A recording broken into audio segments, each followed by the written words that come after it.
Magandang buhay mga kananay. Punta po ulit tayo ng palengke. Tara mga kananay, samahan niyo po ako.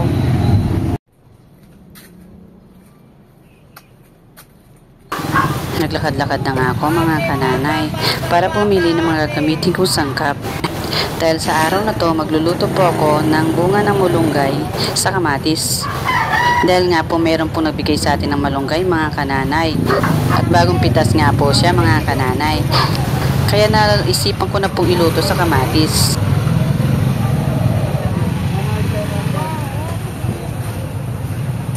Bumili na nga rin po ako ng isda sa aking suking tindera mga kananay. Para naman po may kasamang pirito ang gulay na aking iluluto.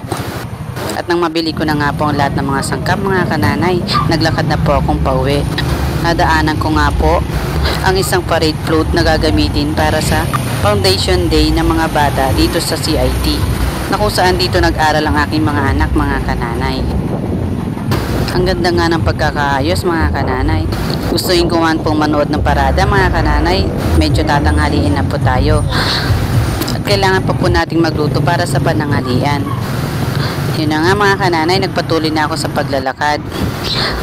Hanggang dito na lang po muna mga kananay. Salamat po sa inyong panonood. God bless po sa ating lahat.